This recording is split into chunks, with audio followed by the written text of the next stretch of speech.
और अब बात मुंबई की जाएगी, जिसमें नए मेयर को लेकर लगातार सस्पेंस बना हुआ है। बीजेपी और शिवसेना शिंदे गुट को भले ही बहुमत हासिल हो गई हो, लेकिन मेयर के नाम पर अब तक कोई फैसला नहीं हो पाया है।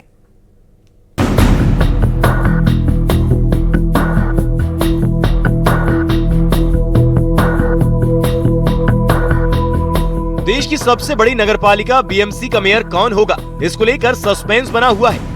बीएमसी में बीजेपी और एकनाथ शिंदे गुट वाली शिवसेना की गठबंधन महायुति को स्पष्ट बहुमत मिल चुकी है, लेकिन अब भी मुंबई के मेयर को लेकर कोई फैसला नहीं हो पाया है। इस वक्त मुंबई में मेयर को लेकर सियासी हलचल इस वक्त काफी तेज है।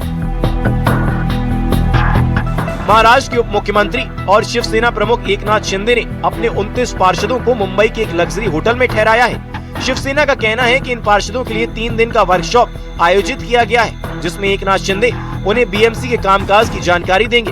हालांकि सूत्रों की माने तो ये नए कॉर्पोरेटर्स को होटल में बुलाने का मकसद खरीद फरोख्त या दबाव के जरिए पार्षदों को टूटने से रोकना है। शिंदे गुट ये तय करना चाह रहा है कि नए चुने गए पार्षद उनके पक्ष में रहे। उधर शिवसेना यूबीटी के नेता संजय राउत ने आरोप लगाया है कि जो भी कॉर्पोरेटर जीत कर आए हैं, उन्हें होटल में कैद करके रखा गया है। ये उनके अधिकारों पर हमला है, उन्हें तुरंत छोड़ना चाहिए।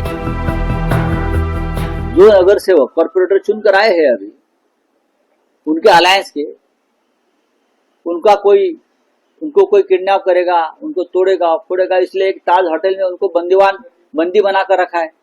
वो ताज होटल का एरोड़ा जेल या ऑर्थोरोड जेल बना दिया है एकनाथ शिंदे ने। ये बहुत ही नाइंसाफी है। जो 29 या 25 लोग जो वहां बंद करके रखे हैं, उनको तुरंत वहां से छोड़ना चाहिए, मुक्त करना चाहिए। ये उनके अधिकारों पर हमला है। मुख्यमंत्री ने आदेश देना चाहिए पुलिस आयुक्त को कि वो जो कैद खाना बना है ताज होटल में, वो जाकर वो ताला तोड़ दो और जो डर के मारे जो 29 लोग वहां बंद करके रखे हैं उनको छोड़ दो। 227 सीटों वाली बीएमसी में बीजेपी ने 89 सीटों पर जीत दर्ज की। शिंदे गुट की शिवसेना ने 29 सीटें हासिल की, जबकि उद्धव ठाकरे वाली शिवसेना यूबीटी 65 सीटों के साथ दूसरी बड़ी पार्टी है। इस तरह बीएमसी चुनाव में बीजेपी को सबसे ज्यादा सीटें मिली हैं, लेकिन सूत्रों के मुताबिक शिंदे गुट 2.5 साल के मेयर वाले फॉर्मूले पर अड़ा है, इसलिए पार्षदों को टूटने से बचाने के लिए होटल में ठहराया गया है। इस बीच एक बार फिर एकनाथ शिंदे ने दावा किया है कि मुंबई का मेयर महायुति से होगा। ये जो जीत है महाराष्ट्र में शिवसेना को सेकंड लार्जेस्ट पार्टी के रूप में मिली है, इसलिए मैं कहूंगा, मैं हमारे हिंदू हृदय सम्राट बाला साहब ठाकरे जी के आशीर्वाद से और हमारे देश के प्रधानमंत्री नरेंद्र मोदी जी के मार्गदर्शन में ये शिवसेना को बड़ी जीत पूरे राज्य में मिल गई है। Second largest party Shiv Sena Bharatiya Janata party के बाद सेकंड लार्जेस्ट पार्टी के रूप में उभर चुकी है। इसका भी मुझे बेहद आनंद भी है, बेहद खुशी भी है। आणि कल्याण, डोंबिवली, उल्हासनगर सगळीकडे महायुतीचाच महापौर होणार, मुंबईत पण महायुतीचा। वहीं विपक्षी पार्टियों का कहना है कि शिंदे को अपने पार्षदों के टूटने का डर सता रहा है, इसलिए वो उन्हें लेकर होटल में गए हैं। अभी होटल में जा रहे हैं सभी उन्हीं के लोग, क्योंकि ये तो उनको मालूम है कि ये तोड़ते हैं, खरीदते हैं, निचोड़ते हैं, फिर इनको कहते हैं कि अच्छा ये कर देंगे, वो कर देंगे। बाकी पीछे पर्दों के पीछे क्या होता है ये तो हम अनुमान ही लगा सकते हैं, लेकिन जो पहले हुआ है वो दोबारा होगा।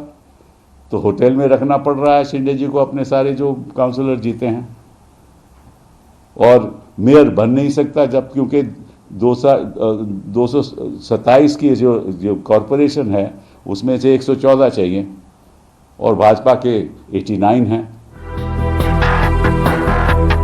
बीएमसी मेयर चुनाव नतीजों के बाद महाराष्ट्र में नई सियासी पिक्चर की तैयारी हो रही है। सूत्रों के मुताबिक उद्धव गुट ने फैसला किया है कि बीएमसी में अगर बीजेपी का मेयर बनता है तो उनके पार्षद वोटिंग से दूर रहेंगे।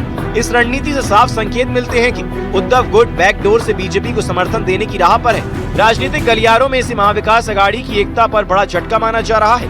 खास बात यह है कि कल संजय राउत ने भी देवेंद्र फडणवीस की तारीफ में ट्वीट किया था, जिससे नटकलों को और बल मिल रहा है। Bureau report, news 18।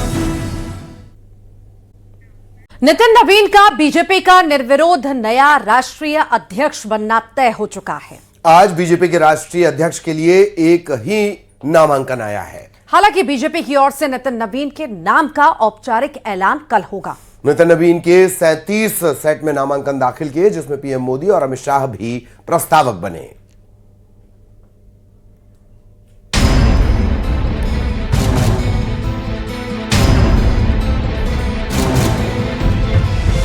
दुनिया की सबसे बड़ी पॉलिटिकल पार्टी यानी बीजेपी ने नए अध्यक्ष के साथ पीढ़ी बदलने का काम कर दिया है। नितिन नवीन ने आज बीजेपी के अध्यक्ष पद के लिए नामांकन कर दिया है। क्योंकि अध्यक्ष पद के लिए एक ही नामांकन हुआ है, तो ये तय है कि अब बीजेपी में नवीन राज चलेगा।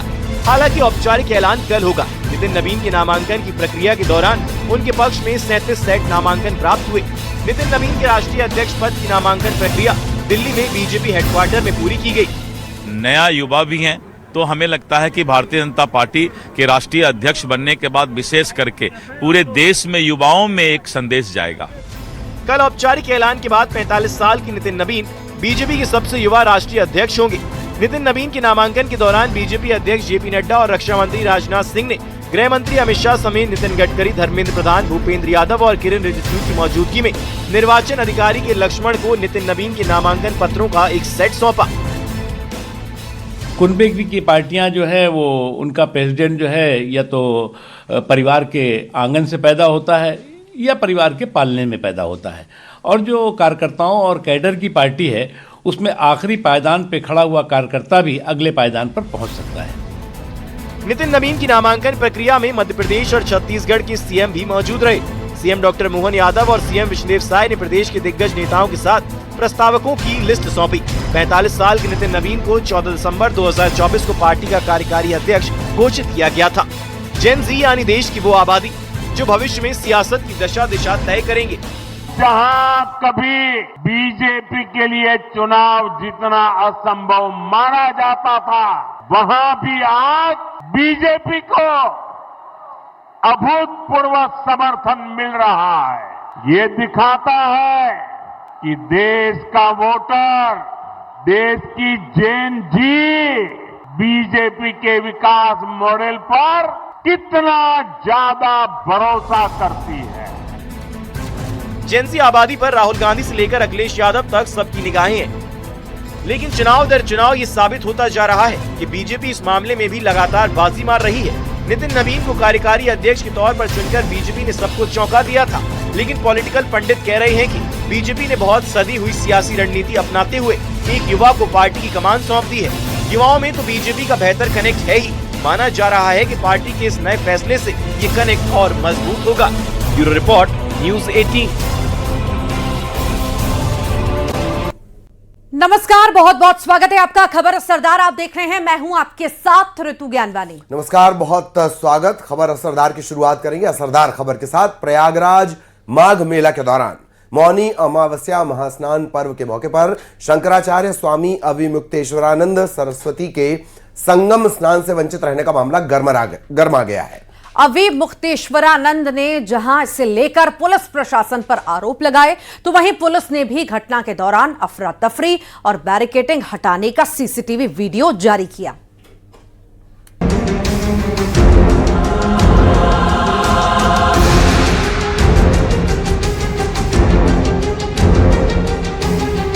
प्रयागराज माघ मेला के दौरान मौनी अमावस्या महास्नान पर्व के मौके पर शंकराचार्य स्वामी अविमुक्तेश्वरानंद सरस्वती संगम में स्नान नहीं कर पाए, जिसे लेकर उनका धरना जारी है।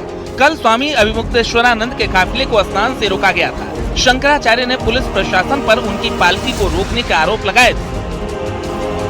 ये प्रशासन ने मना किया, हम लोग रुक गए। रुक करके बातचीत हुई। हमने कहा कि आप जो सहयोग चाहिए हम करने को तैयार हैं। आप कहिए तो हमारे जो 100-125 लोग हैं हम साथ में नहाते रहे हैं, हम उनको एक लाइन बना देते हैं। आपका एक आदमी आगे चले, उसके पीछे एक के पीछे एक हम जाने को तैयार हैं, कोई भगदड़ नहीं मचेगी, धीरे धीरे जाएंगे। वो कह रहे हैं कि नहीं, आप तो बस रुक जाइए। शंकराचार्य के आरोपों पर पुलिस प्रशासन ने जानकारी दी थी कि उन्होंने शंकराचार्य और उनके शिष्यों को रथ से उतरकर पैदल जाने का आग्रह किया था, लेकिन वो नहीं माने और बाद में उनके समर्थकों और पुलिस के बीच धक्का मुक्की हो गई। वीआईपी स्नान पर पूरी तरह से प्रतिबंध था बिकॉज ऑफ मौनी अमावस्या और बहुत ज़्यादा भीड़ होने की वजह से, लेकिन ये अपनी जिद पे अड़े रहे और अपनी पालकी और रथ के साथ ही 200 श्रद्धालुओं के साथ वहाँ पर जाने की कोशिश कर रहे थे। बाकी जो लोग आ रहे थे यहाँ पे, वो लोग सभी लोग अपना पैदल आ रहे हैं और अपना स्नान करके जा रहे हैं, लेकिन ये बहुत अव्यवस्था लगभग 3 घंटे इन्होंने रखी। प्रयागराज के माघ मेले में स्वामी अविमुक्तेश्वरानंद से जुड़ा नया सीसीटीवी फुटेज सामने आया है। पुलिस का दावा है कि स्वामी अविमुक्तेश्वरानंद के काफिले ने बैरिकेड को तोड़ा, इससे बच्चों और महिलाओं को दिक्कत हुई। वहीं स्वामी अविमुक्तेश्वरानंद ने फिर से पुलिस प्रशासन के रवैये पर सवाल खड़े किए हैं। पुलिस प्रशासन ने सभी संतों से अनुरोध किया है कि वो इस तरह की अव्यवस्था न बनाए। हम ये स्पष्ट करना चाहते हैं कि माघ मेले में जितने भी श्रद्धालु, कल्पवासी, संत और महात्मा आए हैं, उनके प्रति हमारी पूरी श्रद्धा और आस्था है और हम लोग जितने भी श्रद्धालु और संत हैं उनकी भावनाओं का सम्मान करते हैं, परंतु मेले में किसी प्रकार की अव्यवस्था उत्पन्न करने की किसी को छूट नहीं दी जाएगी। पूरी घटना को लेकर स्वामी अविमुक्तेश्वरानंद के जहां अपने तर्क हैं, वहीं पुलिस प्रशासन सीसीटीवी वीडियो जारी कर इस घटना की जानकारी दे रही है।